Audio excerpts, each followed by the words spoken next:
김원창입니다. 오늘은 20일 앞으로 다가온 대선 전국을 논하는 언론인초청 간담회 시리즈 두 번째입니다. 먼저 참석자분들을 소개해드리겠습니다.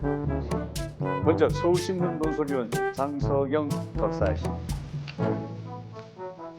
다음은 조선일보 논설위원 고준호 의원이십니다. 전 연합뉴스 편집국장 소옥식 박사이십니다. 네, 먼저 대선이 코앞으로 다가왔습니다. 20일 남았습니다. 이 대선 전국에서 한 이슈가 되어 있는 야권 단일화에 대해서 논의를 해보겠습니다. 지금 국민의당 안철수 후보가 지난 13일 국민의힘 윤석열 후보에게 제안을 했죠. 국민 여론을 통한 단일화 경선을 제안했습니다. 그 답을 달라는 날이 이제 오늘 16일로 알고 있습니다. 단일화에 대해서 어떤 생각들을 어떻게 갖고 계십니까? 며칠 전에 그 관훈 토론회가 있었습니다. 그때 안철수 씨가 나와서 그 관훈 토론회 집중 질문 내용이 단일화에 대한 이야기가 많은 분들이 단일화에 대해서 물었는데 그 자리에서 안철수 씨는 단일화는 절대 자기가 제의하지 않겠다고 이야기를 해서 단일화는 제의를 안 하고 단일화가 어렵겠구나 이렇게 했는데 갑자기 안철수 씨가 지금 단일화를 제의를 했는데 그걸 보니까 나는 그래서 제 생각 끝에서는 다소 정략적인 의도가 있는 거 아니냐는 이런 생각이 듭니다. 왜 그런 이야기냐면 지금 자기가 단일화 여론조사를 해서 그걸 가지고 그거 이외에는 다른 방법을 받지 않겠다고 그러는 거는 말하자면 자기 스스로 배수진을 치고 윤석열 후보가 그걸 받아들이지 않으면 단일화에 대한 책임을 윤 후보한테 넘기겠다는 그런 의도가 있는 거 아닌가 생각합니다. 근데 그 사실은 우리가 이 단일화 문제는 야권 단일화 왜 반드시 해야 되는가 하는 그 필요성을 한번 생각해 볼 필요가 있지 않은가 이렇게 생각이 돼요. 근데 요즘에 그 각 언론사에서 그 이제 여론조사를 했는데 윤석열 후보하고 이재명 후보 간 지지도 조사가 결과가 격차가 아주 박빙전 접전을 이루고 있습니다. 그래서 이 야권의 단일화는 또 나중에 반드시 필승한다 이런 결과가 나오고요. 그래서 그 예를 들면 뭐 KBS 한국 리서치에서 조사한 것도 보면은 그 단일화를 할게 정권 교체 지지자로 응답한 경우 보면은 단일화 할게 69%가 윤석열이 단일화하면 승리한다 이렇게 나오고 있습니다. 물론 그 이제 한국 갤럽이 머니투데이 하고 한 것도 윤석열이 67.8% 단일화할 경우에 이렇게 필승하는 걸로 이렇게 나오고 또 KSOI하고 거기서 헤럴드 경제하고 한 그 응답 결과를 보면은 78.4%로 승리한다 이런 결과가 나오고 있습니다. 그래서 반드시 단일화는 필요하다 이렇게 생각이 되고요. 또 그래서 여권에서는 이재명 후보 측에서는 대선 전략에서 가장 고민하는 게 무엇이냐 하면은 야권 후보의 단일화입니다. 그 여론조사 결과를 보니까요. 그런데 사실 지지율이 박스권에 머물러 있는 이재명 후보 입장에서는 어떻게 해서든지 야권 단일화를 무산시키는 그런 작전을 펴고 있는 것이 아닌가.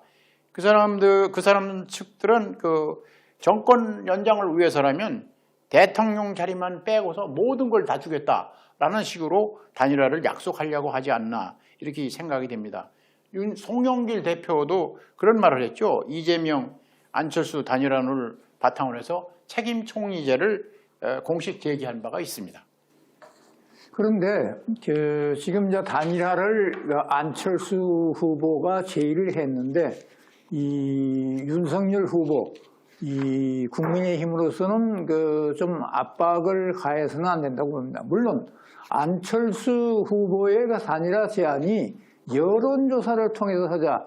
그런데 현실적으로 이 국회 의석 103명을 갖고 있는 정당하고 국회에서 불과 뭐 3명 이내 이 정당하고 어떻게 이 1대1로 여론조사를 할 것이며 실제로 지금 지지율로 보더라도 윤석열 후보가 이 40%선 전후 안철수 후보는 지금 뭐 내려가서 지금 7 내지 8%이었는데 한 5배 정도 차이가 있는데 어떻게 같은 선상에 놓고 여론조사로 그걸 결정하자는 안철수 후보의 주장이 좀 무리는 갑니다. 그래서 이게 방송에서 이게 해야 될 말인지는 모르겠지만 심지어 인터넷에서는 이런 말이 있습니다. 이 축구팀에 비유해서 국가 대표 축구팀하고 아침 이 동네 운동장 조기 축구팀으로 둘이 붙는데 응원전으로 그걸 승자를 결정한다? 이건 말이 안 되고 심지어 또 이게 또 방송에 적합한 편인지는 모르겠습니다만은 이 포커 이 너름이 있습니다. 포커판에서 한 사람은 판돈이 많은 분이고 한 사람은 판돈이 10만 원인데 자 한 판 걸어서 몽땅 털어놓고 하자. 이걸 올인 배팅이라 그러는데 해가지고 결정하자. 이런 것도 뭘 세계 있느냐 말이야. 이건 좀 맞지를 않는다. 그러나 이 단일화해서 윤석열 후보가 필승을 거두고 한다면 국민의힘으로서는 안철수를 너무 압박하고 쪼아서는 안 된다고 봅니다. 네, 지금 그러면 안철수 후보 진영은 어떤 생각과 어떤 작전을 했다고 볼 수가 있을까요? 그건 저는 그렇게 봅니다. 전망을 안철수 후보 측은 결국은 국민의힘과 합당을 하지 않을까 이렇게 봅니다. 지금까지 정권 교체론을 주장한 안철수 후보가 이재명 측 여당에서 러브콜을 보낸다고 그걸로 갈 리는 없는 것 같고요. 결국은 안 후보도 정권 교체라는 대의명분에 따르지 않은가 이렇게 봅니다. 그래서 지금 윤석열 후보, 국민의힘 후보께서 이제 어떤 협상을 하겠다 그런 얘기인데 아주 두 정상끼리 어떤 협상을 해서 단일화가 곧 이루어지지 않을까 이렇게 봅니다. 글쎄요.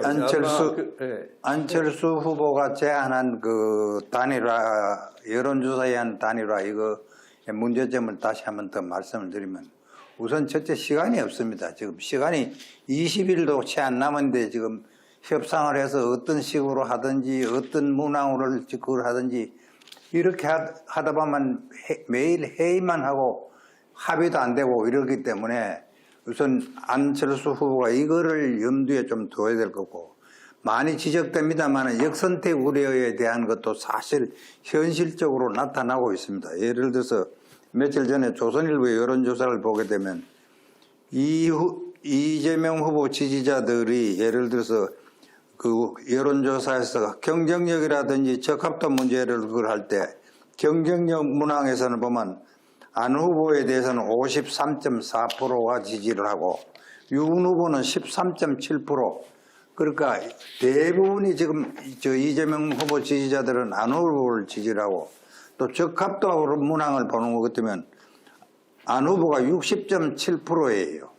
그런데 윤 후보는 9.3%밖에 안 됩니다. 이러기 때문에 선택의 문제도 우리가 무시할 수는 없는 거고 아까 이제 우리 서 박사가 얘기했듯이 두 후보 간의 여론조사 차이도 많고 이러기 때문에 내가 보기로는 안 후보가 좀 대승적 차원에서 윤 후보하고 직접 만나서 단판으로 결정을 하는 게 좋지 않겠나. 그리고 그 단판으로 해서 이룰 수 있는 방법은 결국 공동정부를 구성해서 앞으로 정권을 끌고 가야 될 거 아니냐는 이런 생각이 듭니다. 그런데 전문가들 중에는 말이죠. 이 과거 여론조사 경선에서 실제 역선택이 승부를 좌우할 정도로 결정적인 변수가 된 일이 없다. 그런 적은 없다. 이렇게 얘기를 하고 있어요. 그리고 이제 비교한 예를 그 사람들 들더라고요. 그런데 꼭 한 전문가는 이렇게 얘기해요. 이재명 후보를 꼭 되게 하려고 역선택을 할 열성 지지자들의 포션이 크다. 이렇게 생각하지 않는다. 이거 전혀 아니다 이겁니다. 결국 핵심 지지층이 중요하다 이런 얘기를 하고 있습니다. 예를 들면 2002년도의 대선 때 단일화 때도 정몽준 국민통합 21 후보 지지율이 상당히 그 오랫동안 노무현 새천년민당 후보보다도 높았어요. 그런데 단일화 때는 노 후보가 됐어요. 그런 거 예를 들고 있습니다. 그런데요, 제가 생각할 때는 이미 그 10년 전 훨씬 넘은 일이거든요. 근데 그 당시에 전문가들이 분석도 어떤 시대와 상황 변화라는 변수를 고려하지 않은 그런 단순히 과거에를 들고 있는 거 아닌가. 지금은 말이죠. 10년이면 강산이 변하는데 많은 변화가 왔습니다. 그리고 지금의 그 더불어민주당하고 당시의 그 새천년민주당하고는 그 성격이 달라요. 예, 그 구성원도 다르고. 네, 그래서 이 역선택 지난번에 뭐 국민의힘 당대표 뽑을 때도 그것이 나타났고 또 지난번 예비 경선할 때도 역선택 나타났지 않습니까? 그래서 저는 국민의힘 후보를 뽑는데 왜 일반 그 국민들 투표를 하느냐 이런 생각을 했어요.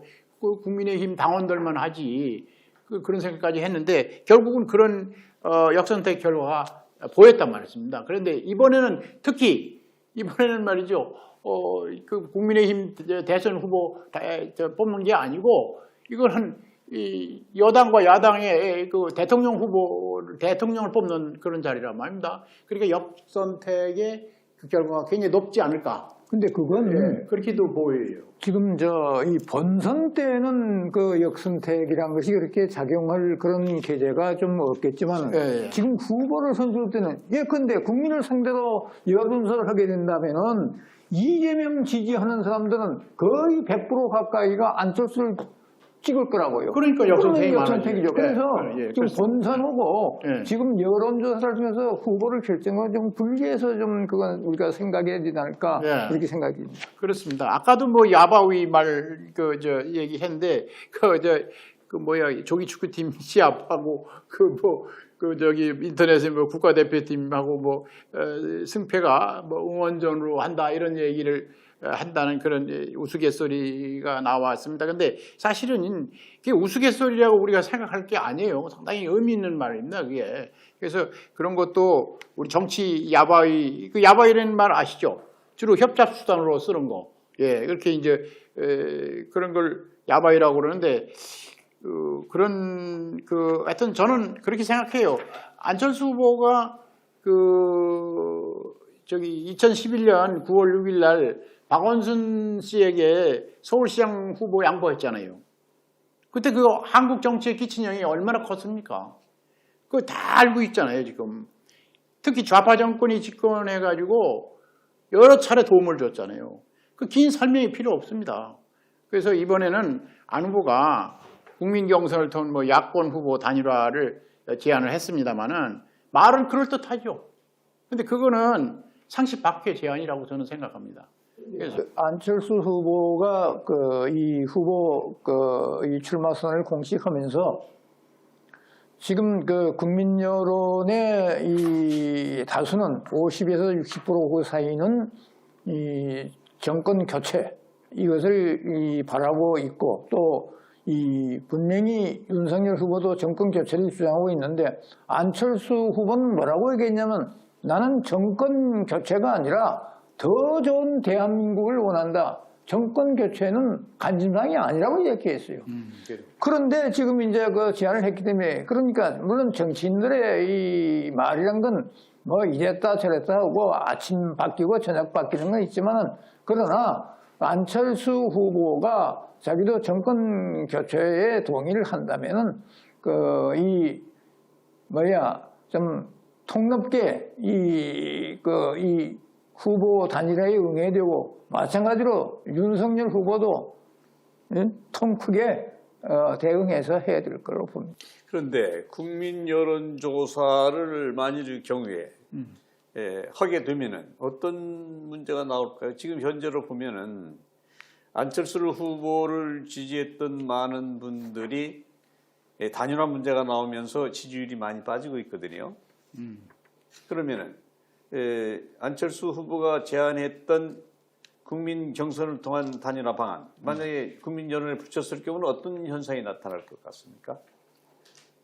그 일반 국민들을 대상으로 하는 거 아닙니까? 그렇게 되면 안철수 후보가 주장하는 건 일반 국민들을 대상으로 하자 그런 얘기인데 그게 무리가 있는 거죠. 예, 근데 그건 아까 30바퀴죠. 말씀드린 역선택에 예, 역선택이 위험이 가장 높기 때문에 그 국민의 힘, 뭐 국민의 당, 이 당원들만 하면 되지 않을까 그런 생각이 좀 듭니다.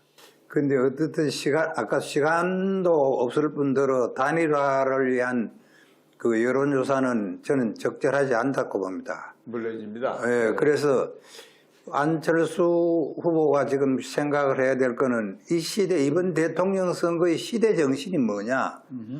이 시대 정신은 역시 정권 교체입니다. 그럼 정권 교체를 해가지고 야당이 이 공동정부를 구성하든 합의를 해서 그걸 해야 될 뿐더러 왜 단일화 말고 서로 통큰 협상을 해서 단일화를 성사시켜야 하느냐면 만약 합의를 해서 야당의 단일 후보가 대통령이 되고 그럴 경우에 끌고 가는 대통령으로서 정치를 끌고 가는 힘을 더 많이 받을 수 있는 겁니다. 합의에 의해서. 지금 민주당이 국회에서 여러 의석이 압도적인 다수이기 때문에 대통령이 된다고 하더라도 야당 단일 후보가 계속 발목을 잡고 그럴 가능성이 있기 때문에 많은 국민들의 지원과 그리고 투표율이 아주 압도적으로 당선을 해야 그래도 여당이 그런 발목 잡는 일이 좀 줄어들 수 있지 않겠나 이렇게 생각합니다. 네, 저도 거기에 전적으로 동감합니다.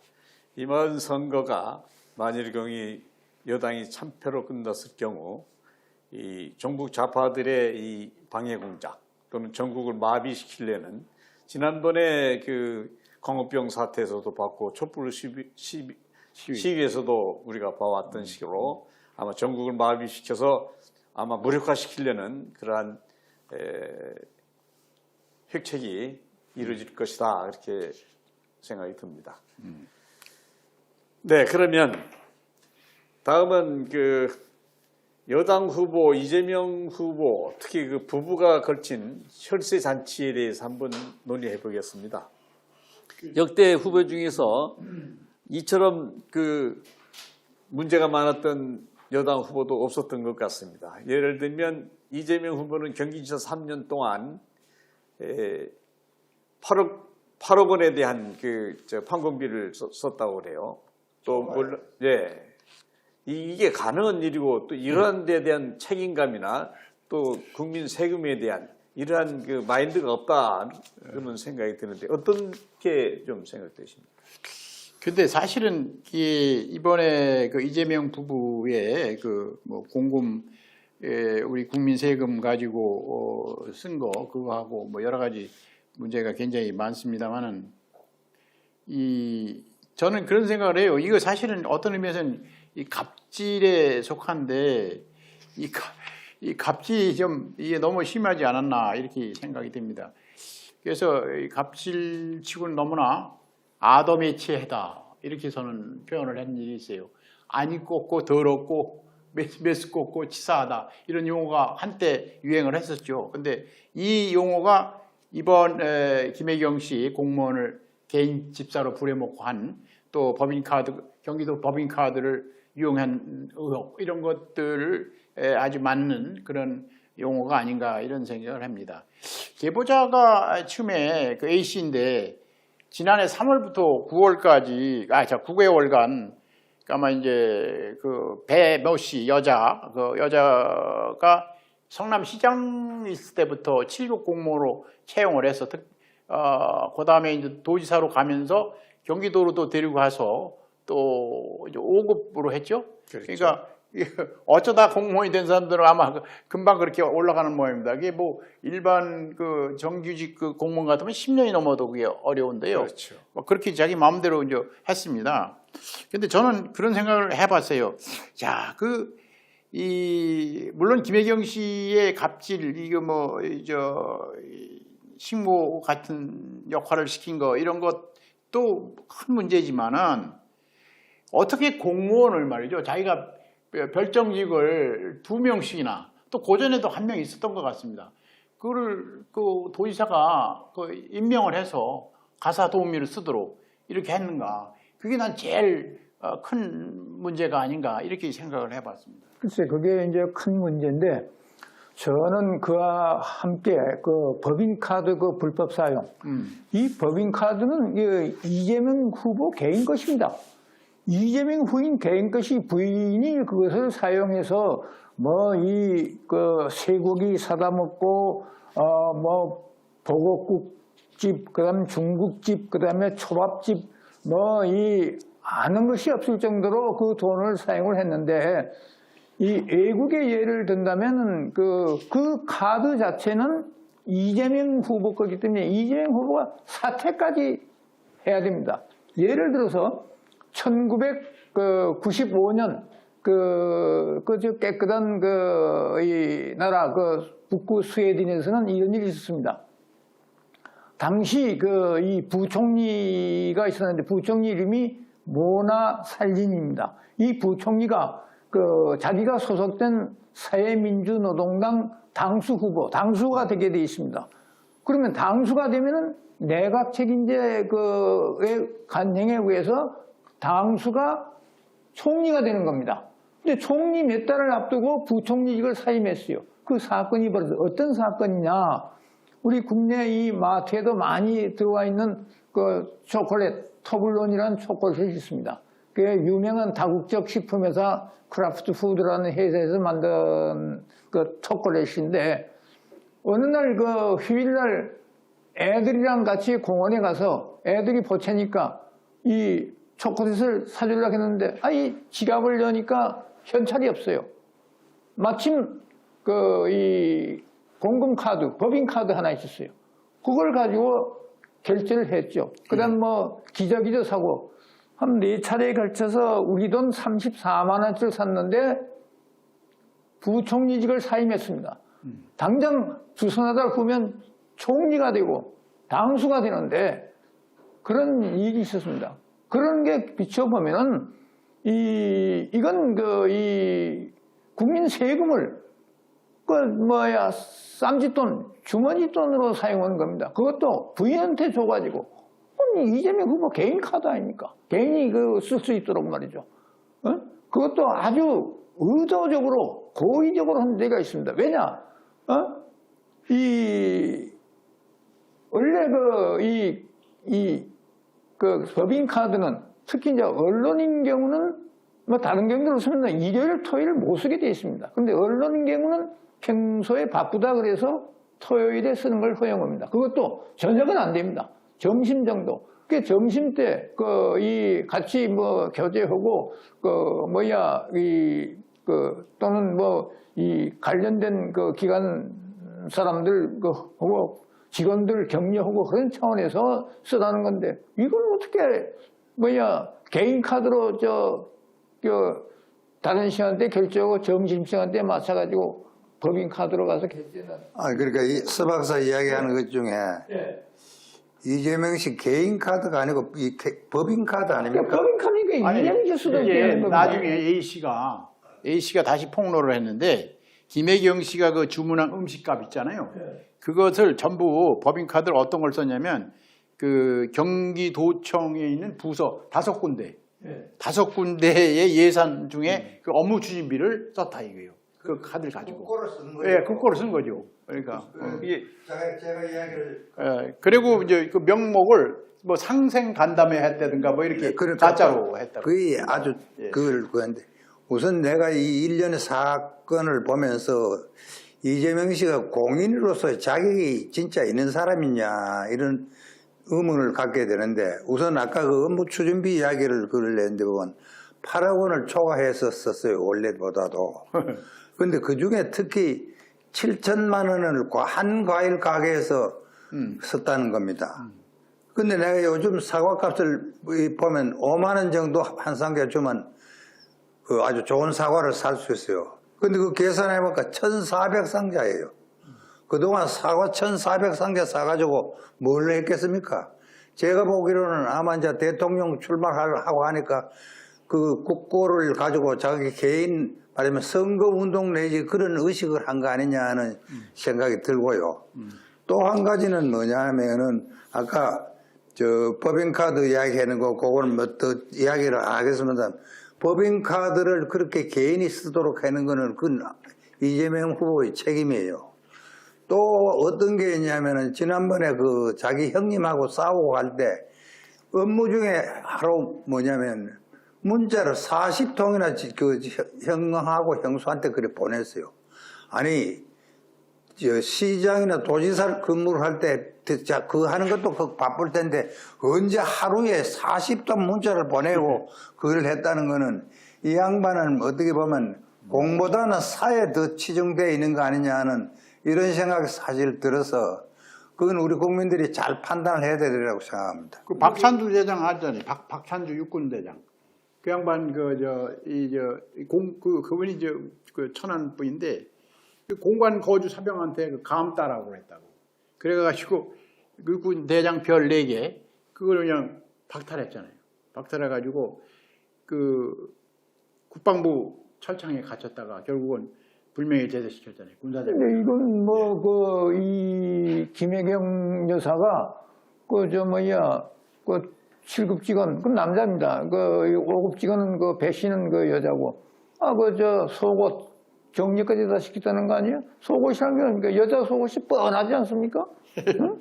이런 그 빨래, 속옷 정리, 그건 김혜경 씨가 몰랐다는 거 아닙니까? 아니 어떻게 몰라요? 자기 옷장이고 음식이고 전부 와서 다 냉장고 넣었는데 그걸 가져주고 모르는 게 말이 안 되잖아요. 그리고 지금 사과 이야기를 했는데 7천만 원어치 사과를 샀는데 그 초밥도 단 한 번 일에 하는데 10인분어치를 샀어요. 근데 10인분어치가 당시 그 점심때 그 이재명 후보는 저 도지사로 그 사무실에 있었고 뭐 집에 가족이 다 있었다 그러면은 애들 둘하고 김혜경 씨 본인인데 글쎄 10인분을 먹는다. 그래서 뭐 일설에는 뭐 기생충이 뭐 아래층에 있다. 뭐 이런 뭐 이상한 말까지 아니 했는데 그 대화록에 나왔어요. 대화록이 뭐라고 나냐면 그 김혜경 씨가 이제 초밥을 10인분을 시켰잖아요. 그러니까 이제 A 씨가 배 씨 그 여자한테 물어봤어요. 도대체 그 많은 거 누가 먹느냐 이렇게 이제 물어봤대요. 그러니까 그 배 여자 배모 씨 일 시키는 여자가 아마 다른 남자가 있든지 아니면 그 안에 집안에 기생충이 있나 봐. 이렇게 얘기를 해요. 그게 그대로 나왔어요. 제가 이야기하는 건 이 한 번에 이 10인분을 시켰는데 초밥을 좋아했기 때문에 초밥을 한 번만 시켰겠습니까? 여러 번 시켰습니다. 그럼요. 수년 동안 그 액수를 한번 추정해 보면은 이게 국민의 혈세, 국가 공공에 대한 이 마인드가 잘못되어 있는 거예요.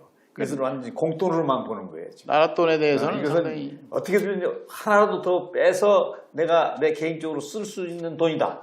무슨 명목을 만들어서 그게 일종의 사기가 되는 것입니다. 그렇죠. 용토도 바꿔갖고다 하는 것입니다. 아니 그러니까 제가 말씀드린 건 외국 같으면 사임을 해야 되는 그런 청와대 바이든 대통령도 마찬가지잖아요. 공적인 행사에는 절대 그 공금을 쓰지 않습니다. 예. 그리고 국가적인 공식적인 행사에만 돈을 쓰고 백악관의 모든 생필품도 전부 개인 돈으로 다 쓰게 되어 있지 않습니까? 쓰고 있어요. 근데 우리는 이 경기지사로서 모든 그 돈은 경기도에 있는 공급은 전부 내가 어떻게든지 쓸 수 있다는 이런 마인드. 근데 이게 이 좌파들의 속성인 것 같아요. 다른 지방 정부도 똑같다는 이제 그런 얘기가 있고, 특히 예를 들면 윤미향의 경우도 그렇죠. 이 걷어들인 모든 헌금을 자기가 어떻게든지 공돈이냐, 자기 돈이냐 생각하고 있다는 게 이제 문제인 것 같습니다. 그렇죠? 박 대통령 외 대구 사범 동기 있잖아요. 김병희 전 인하대학교 학장. 그 양반이 이제 회고록 쓴 거 보니까 이런 얘기 나와요. 아마 이제 박 대통령이 5.16 혁명 나가지고 그 장춘덕지 거기서 그렇죠. 이제 의장 공간으로 쓰고 있었는데 어느 날 진흙개비가 아침에 이제 겨울에 내렸던 모양이에요. 그러니까 그때 이제 뭐 박근혜 그 딸이 근혜 양이 6학년이었대요. 초등학교 국민학교죠 그 당시에는. 그 이제 초등학교 6학년인데 그 운전병이 그 집차로다가 아마 학교를 보내준 모예요. 그랬더니 그거를 나중에 뒤늦게 그 저녁에 아시고 박 대통령이 이제 딸내미 불렀어요. 근혜 양을 불러다가 끌어앉혀놓고 야, 그 차가 네 차냐? 아버지 차냐? 그건 나라 차야, 나라 차. 이랬다는 거예요. 아주 그 유명한 일화인데, 자, 근데 이번에 보면은 이재명 씨 어때요? 김기명 씨. 뭡니까? 친척들에게 추석 선물 준다든가, 또 뭐 제사 음식 할 때, 나를 때, 전부 관용차 썼지 않습니까? 관용차. 그게 말이 안 되는 거 아닙니까? 그 김혜경 씨, 이거는 범죄인데, 이걸 보면 저는 뭐냐면 양파식 범죄라고 하는 게 까도 계속 나오고 있어요. 예. 근데 며칠 전에는 예를 들어서 관용차는 안 썼다고, 그리고 자기 집에 관용차 있는 거는 자기하고 관계없는 거라고 그러는데 바로 어제 또 그 관용차를 자기들이 썼다는 거 아닙니까? 그러니까 아까 이제 박 대통령 이야기를 했지만은 말하자면 공인은 철저한 공인 정신이 있고 국민에 봉사한다는 그런 자세가 있어야 되는데, 아까 우리 이 원장 선생께서도 이야기를 했지만 공과 사가 구분 없고 주머니 돈에 삼지돈 같이 생각을 한 거 아니냐는 생각을 사실 떨쳐버릴 수 없습니다. 예. 그래서 부총리직을 사임한, 그러니까 당수와 총리직을 앞두고 부총리직을 사임한 스웨덴의 모나살린이라는 이 부총리는 사건이 터지자 이 공군 부정 사용 형량이죠. 그 다음에 이 공직자로서 품위 유지 위반, 그 다음에 사기, 또 직권남용 이런 혐의로 경찰과 검찰의 조사를 받았습니다. 근데 그 조사 결과는 규정이 좀 모호하다 해서 불기소가 됐지만, 그러나 자기가 쓴 돈을 즉각 변상했습니다. 근데 지금 김혜경 여사 지금 보곡국 나온 것만 해도 중국집 보곡국 초밥 쇠고기 별것 다 있는데 한 푼이라도 어디 반환한다든가 변상한다든가 소리 들어봤습니까? 근데 얼마가 될지 모르죠. 아마 법인카드로 쓴 총 내역이 나오면 엄청나게 많을 겁니다. 아니, 그리고 사과한다고 해놓고선 사과하면서 내용이 없잖아요. 김혜경 후보 부인의 경우는 본인이 스스로 자백을 했어요. 잘못했다고. 그렇기 때문에 업무상 횡령 또는 의료법 위반으로 나는 즉각 구속 수사를 해야 된다고 봅니다. 근데 그때 사과할 때 이제 자기가 어떤 문제를 잘못했다 이런 얘기는 안 했거든요. 구체적인 내용이 없어요. 구체적인 얘기는 안 했단 말입니다. 그러니까 이거는 저는 말이죠. 아까 우리 도 의원 얘기했습니다만, 이 어떤 공적인 임무, 이 공무라는 개념이 전혀 없는 사람들이에요. 이 부부가. 그리고 좀 심하게 말하면 현대판 탕방놀이 아니냐 이렇게 봅니다. 그러니까 지금 이거는 횡령 혐의라든가 이 직권남용 이걸로 다 구속수사 감이 되지 않나 이렇게 봅니다.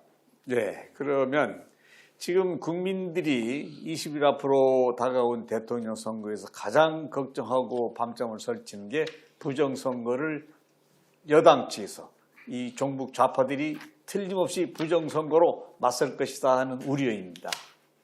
그래서 이 부정선거 중에서도 지금 자유우파 중에서도 많이 의견들이 갈리는데, 사전투표가 바람직한 것이냐, 사전투표를 해서는 안 돼야 된다 하는 의견들이 많이 갈려 있는데, 우선 사전투표에 대해서 먼저 한번 말씀을 나눠볼까요? 네. 사전투표는 저는 그렇게 생각해요. 전혀 하면 안 된다, 절대. 왜냐면 사전투표 해가지고 본투표까지 한 5일에서 일주일 걸리죠. 근데 그걸 지금 투표할 때부터 투표함을 보관해가지고 나중에 개표장으로 갈 때까지 전국의 182개 지역 선관위에 182개 임시사무소를 만들었답니다. 근데 지난번 4.15 총선 때는 9군데를 만들었어요. 9군데. 거기서 이제 부정투표한 게 사전투표에 생겨 나타났다. 이게 이제 지금 조사된 건데, 대부분이 발표를 안 하고 있잖아요. 그래서 절대 사전 투표를 하면 안 그래서 된다. 임시사무소에서 뭘 어떻게 하겠다는 뜻이죠? 임시사무소에서 실시간으로 거의 초고속 인터넷망이 설치를 시켜가지고 이 사전 투표하는 현황을 그대로 다 알 수 있다는 겁니다. 다 본대요. 봐가지고 저는 뭐 현장을 안 가봤으니 잘 모르겠는데 이제 보도된 거에 의하면 그걸 다 보가지고 이 부정투표 하려고 하는 측에서 원하는 숫자로 바꿀 수가 있다 이겁니다. 그렇죠. 예. 그래서 지난번 4.15 부정선거에서도 계속 드러났죠. 그래가지고 이제 누굽니까 우리 지난번에 국회의원 민경욱 의원이 뭐 미국에 가서 만났더니 외국의 전문가가 하는 얘기가 임시사무소가 있었느냐 그걸 첫 번에 묻더라는 거 아닙니까? 그게 왜 묻느냐 그랬더니 그것이 설치되어 있으면은 그건 부정투표한 거다. 그렇게 얘기를 하더래요. 그 임시사무소라는 것이 예. 우리 법에도 없고 예, 그렇습니다. 국제적으로도 관례가 없습니다. 그렇다고 그래요. 예? 예. 그리고 지금 현재 이 번호키를 가지고만 사용했는데 누가 그것을 사용해서 거기 상주하는 인원이 누구며 지금 현재 182개 중에서 36개 안에서 지금 인터넷망이 설치되어 있습니다. 그렇다. 이 인터넷망의 설치가 도대체 무엇을 목적으로 한 것이냐. 그런데 지금 또 CCTV 설치도 안 돼 있어요, 그 안에. 내부가. 그러니까 만약에 이건 불법인데 어차피 한다면 아주 숫자를 줄여서 하더라도 CCTV 설치하고 다음에 이 선거 끝나더라도 감사원의 감사를 받아야 돼요. 이 임시사무소에 대해서는. 그런 조치가 하지 않고는 아무것도 안 되고, 그 다음에 문제가 지금 말이죠. 이 부정선거 이 문제가 4.15 부정선거가 지금 끝난 지가 2년이 다 돼가는데, 애초에 본안소송, 선거에 대한 부정 시비가 있어가지고 139건이 대부분의 소송이 들어왔습니다. 그 중에 137건은 선거무효소송, 그 다음에 2건은 당선무효소송인데 지금 현재 대법원에 계류 중인 건 126건입니다. 그런데 한 건도 대법원이 이 결정을 내린 게 없어요. 5군데는 심리는 시작했는데 그 심리해서 별것이 다 나왔죠. 유령투표, 가짜투표, 심지어 배추투표. 배천입투표. 배천입투표는 중첩된 것을 말합니다. 투표용지가. 심지어 선거구에서는 이 100세 이상이 68명인데 실제로는 선거인 명부에는 135명으로 등재가 됐고, 그리고 134세도 있는 걸로, 134세는 지금 세계 기네스북에도 그런 사람이 존재하지 않습니다. 그러면 부정선거 재판에 관여한 대법관들을 어떻게 해야 됩니까? 그 법에 의해서 처벌해. 근데 그분들이 단 대표적인 대법관이 이 김명수고, 당시 대법관 겸임해서 중앙선거위원장을 맡았던 권순일이 대장동 사건 때 관련된 사람 있습니다. 관련되고, 그 다음에 한 5명의 주도적으로 선거 재판을 믿는 사람도 있어요. 그런데 우리 공직선거법에 이 선거소송은 6개월 내에 이 결판을 해서 안전성 돼 있거든요. 그리고 우리 헌법 27조에도 모든 재판은 신속하게, 국민은 신속한 재판을 받을 권리가 있다 이렇게 주는 게 있는데 이게 2년이 넘도록 이런 황당한 일이 있단 말입니다. 지금 김명수 대법원장 체제에서 보면 사실 6개월 내에 선거를 하도록 되어 있는 선거 부정 관계를 아직까지 버티고 있는 거는 이건 특히 김명수 대법원장 체제라는 게 얼마나 친여적이고 또 비법적이냐 하는 걸 우리가 느낄 수 있습니다. 그렇죠. 정권 교체가 되면은 2차적으로 문책돼야 할 사람이 대법원장이고 대법관들이군요. 그렇다고 봐야죠. 그러면 지금 1차적으로 부정선거를 방지하기 위한 1차적으로 해야 할 일은 중앙선거위에서 설치한 182개 임시사무소에 대한 철거가 우선돼야 되겠네요. 근데 그 철거 안 할 겁니다. 먼저 버려야 되겠군요. 철거 안 할 겁니다. 그 사람들. 철거를 안 할 거예요. 그것도 엄숙한데 이 선거사무소에서 투표사무소에서 한 200m 떨어진 뭐 이런 데다가 설치해가지고 간판도 없고 그리고 그걸 설치하려면 공고를 해야 됩니다. 그리고 설치한다고 발표를 해야 됩니다. 없어요. 그리고 저 황교안 전 총리가 그래도 부정선거를 방지를 하기 위해서 상당히 캠페인도 많이 벌리고 그런 새로운 관심을 가지도록 국민들한테 신문 광고도 하고 이렇게 하고 있습니다. 그런 면에서는 이제 그분들의 노고를 우리가 잊지 맞아야 되는데 그게 과연 부정선거를 없애는데 얼마나 효과가 있고 얼마나 기대를 할 수 있는지 그거는 의심스럽습니다만은 어떻든 시민들이 그렇고 또 한 가지 그래도 관계 지난번에 그 중앙선거관리위원회 그 직원들이 그래도 조혜주 조혜주 그 선관위원이죠. 예, 상임위원. 상임위원 그 양반 안 나갔는데 그 전부 들고 일어나고 이러는 거 보면 그래도 중앙선거관리 이번에 만약 부정선거를 하게 되면 중앙선거관리 내부에서 말하자면 폭로나 공익 그걸 하지 않겠나 또 그런 기대를 또 하고 이래 생각합니다. 근데 사실 부정선거는 이 문정권의 아주 최후의 발악이 아닌가 난 그렇게 봅니다. 그래서 이게 그 부정선거 준비를 하고 있구나 하는 거는 물론 4.15 총선 때 우리가 그 결과 때문에 그런 생각도 했는데 저번에 그 국회 상임위원회에서 말이죠. 그 보건복지위죠. 그 보건복지위가 말이죠. 그 국민 생활과 직결된 그런 거 다루는데 거기에 그 간사, 그것도 표현도 아니에요. 간사라는 사람이 뭐라고 그래요? 여당 후보를 찍도록 코로나19를 안정적으로 관리해달라. 이런 취지의 말을 했잖아요. 글쎄 말입니다. 그래, 이게 말이 되는 얘기입니까? 야, 그때, 이게 야당 의원들이 강력히 이제 항의를 했습니다만은, 이게 바로 부정선거 준비 첫 단계구나. 그 다음에 두 번째가 그 조혜주 의원, 아까 말씀드린 조혜주 의원, 그 중앙선관위 그 상임위원, 이 사람을 그 처음에 사표를 냈잖아요. 원래 그렇죠. 3년 하면은 관례가 나가도록 돼 있으니까. 냈는데 대통령이 그걸 발례를 했잖아요. 세 번씩이나 발례했죠. 세 번씩이나. 그러니까 나중에 이제 그 서울을 중앙선관위하고 지방 19개 그 지역 선관위원들 그 직원들이 저 사퇴하라. 이렇게 이제 압력을 넣었잖아요. 발표하겠다. 그래서 결국은 어떻든 다행히 그 사퇴를 했습니다만은 근데 그것도 이제 그 아마 부정선거를 준비하는 단계가 아닌가 이렇게 봤고 또 세 번째가 바로 아까 우리가 논의한 그 뭡니까 이 전국 182개 임시사무소 오픈되는 거 네. 이거고 또 네 번째가 바로 사전투표 하라 이렇게 이제 또 강요해요. 사전투표. 그러니까 그거 네 가지가 이 부정선거 준비하는 게 아닌가 이런 생각이 들더라고요. 근데 조혜주 의원을 사퇴신 것 같기는 좋은데 예. 182개 임시사무소를 설치하도록 또 아무런 행동을 취하지 않는 것도 더 문제라고 봐집니다. 그렇죠. 그래서 예. 그렇다면은 조혜주 사퇴시킨 것은 어쩔 수 없이 뭐 형식적으로 예. 국민 앞에 부정선거가 없다는 것을 보여주기 위한 하나의 제스처일 수도 있지 않느냐 하는 또 의문도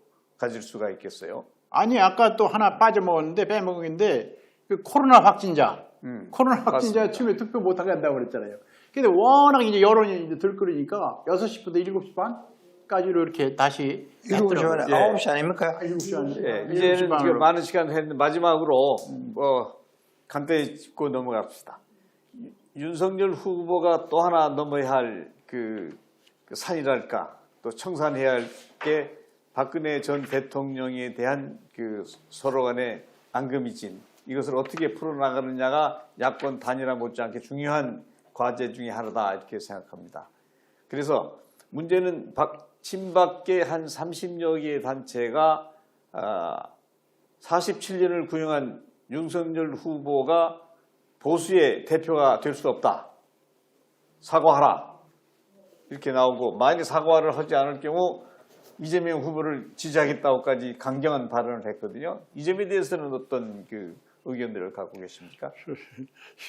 그 박 대통령께서 이제 사저 쓸 걸 대고 자기 정치적 고향으로 이렇게 아마 이제 가시는 모양인데 뭐 나중에 이제 그 어떤 경로를 통해서든 간에 윤 후보께서 또 한번 뵈야 되겠죠. 그래서 서로 사람 마음이라는 게 그렇습니다.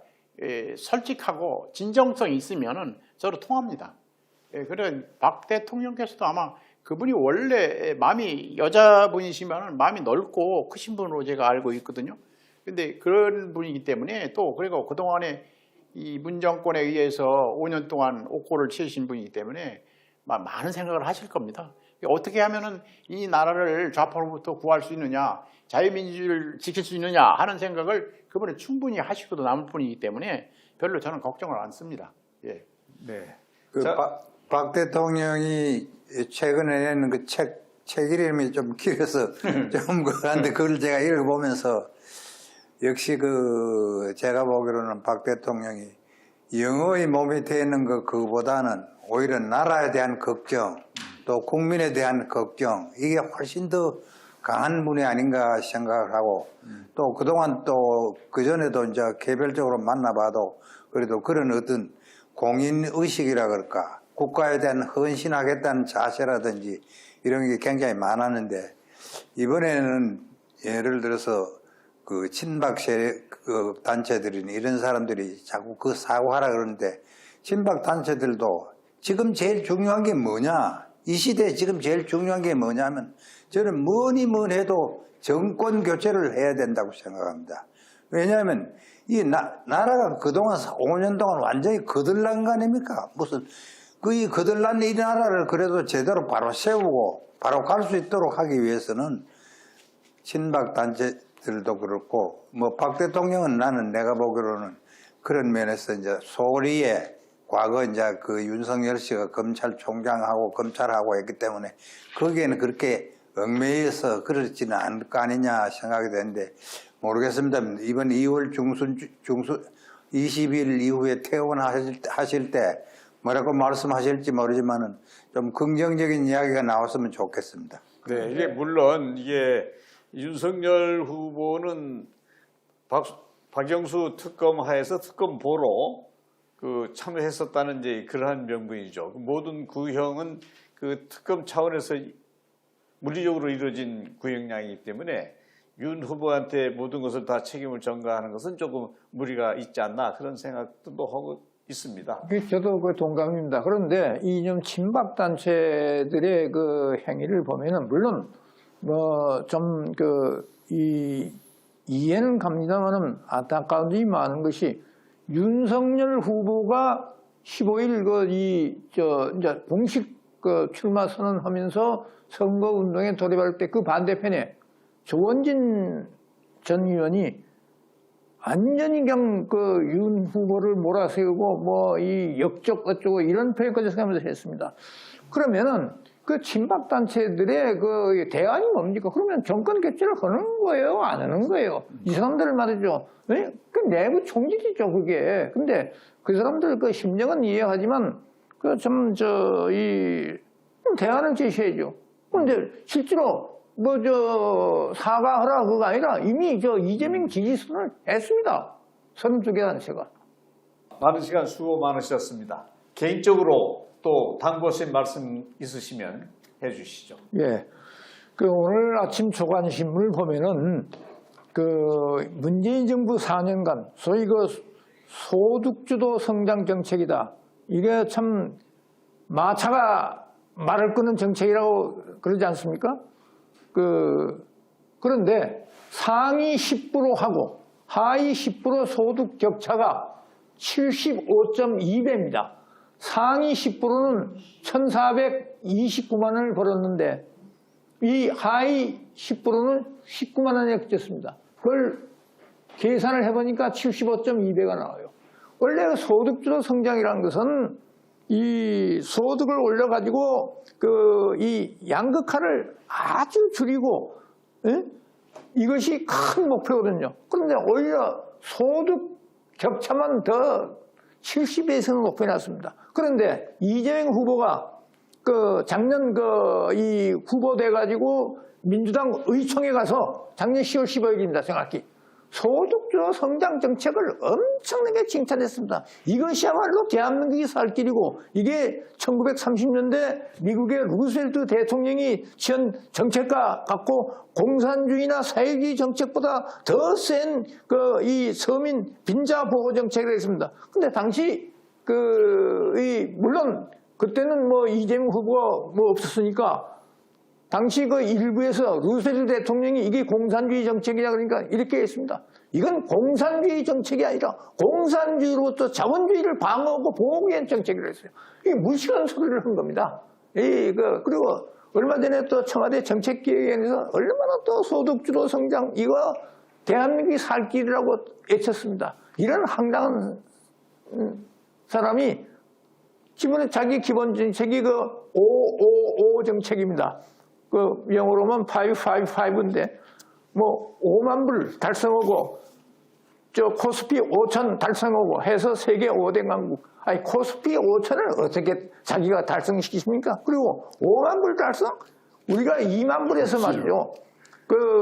3만 불로 오는데 11년이 걸렸습니다. 그리고 그걸 하려면은 뭘 해야 되냐면 최소한 우리 경제 성장을 잠재 성장률 5%는 달성해야 됩니다. 그런데 이 OECD나 IMF가 우리 예상은 2020년에서 2030년 10년 동안 그 평균 경제 성장률을 1.9로 예상했습니다. 이건 죽어도 못합니다. 이런 거짓말을 하고 있는데 문제는 이런 것을 제대로 좀 지적하는 국민의힘에도 없고 다른 뭐 경제학자들도 뭐 그냥 눈 감고 있는 이런 상황이라고. 눈을 떠야지 사인이 눈을 감고 사인이 안 보이는 거야. 자, 도준호. 조 의원 말씀하세요. 제가 이 시대 정신이 정권 교체라고 아까 여러 차례 말했습니다만은 왜 시대 정권이 정권 교체냐 하면은 문재인 정부 5년 동안 나라가 그야말로 박살이 나 있습니다. 우선 안보 면에서 안보를 이야기하면 그동안 대북 정책을 하는 사람이 누구냐 하면은 문재인 대통령이 아니고 김여정이었어요. 김여정이가 한마디 하니까 대북이라 가는 거 방지하는 그 법을 만들었죠. 또 뭐 한마디 하고 나니까 남북 공동 연락사무소 수백억 들어가지고 그 폭파에도 아무 말도 못했어요. 또 어떠냐? 정의용 외교부 장관은 뭐라고 이야기하냐면 김정은이 비핵화할 의지가 있다, 확실하다 이렇게 해서 그 당시에 트럼프 대통령한테 이야기해가지고 싱가포르 회담이 열렸는데 북한이 비핵화 의지가 그거는 누가 봐도 알 수 있는데도 그런 고집을 하고 있습니다. 그건 그렇고 안보 문제도 그렇고 경제는 또 어떻습니까? 경제는 그동안 수없는 채무를 늘리고 그걸 했으면서 실질적으로 무슨 성장되고 간 게 아니고 완전히 앞으로 우리 후대들이 그동안 발행하는 그 돈 갚는데 지금 정신이 없을 정도가 됐고 여러 가지 그런 면에서 볼 때 우리 시대 정신은 빨리 이런 정권이 국정을 농단하는 것을 방지하기 위해서 정권 교체를 해야 된다고 생각합니다. 네. 엊그제 그 정홍원 전 국무총리께서 국민들한테 호소한 내용이 있습니다. 거기 주요 내용이 하나가 이 나라의 운명을 전과 사범에 쌍욕하는 사람, 국가 방어 시설을 포기하겠다는 사람, 모두가 다 같이 못 살게 하겠다는 사람, 또 편가르기에 애국심이 없는 사람, 수시로 말을 바꾸는 사람, 마누라가 관용차에 법인카드를 마구 사용하는 사람, 이런 사람을 이런 사람에게 나라를 맡길 수가 없는 거 아니냐. 그래서 모든 국민들이 다 선거에 임해야 한다, 이런 말씀을 하신 게 생각이 납니다. 옛날 플라톤이라는 철학자가 이런 얘기를 했죠. 정치를 외면한 가장 큰 대가는 가장 저질스러운 인간들에게 지배당하는 것이다. 모두 투표에 참여해서 정권 교체라는 시대 정신을 이룩하기를 바라겠습니다. 감사합니다. 네, 오랜 시간 수고 많으셨습니다. 언론인 자담회가 사실은 인기가 많습니다. 왜냐하면 솔직하고 또 진실하고 꺼리낌 없이 모든 말을 다 할 수 있기 때문인 것으로 알고 있습니다. 또 다음 기회에 더 좀 솔직한 국민을 위한 또 나라를 위한 그런 자담회가 되기를 희망합니다. 네, 감사합니다.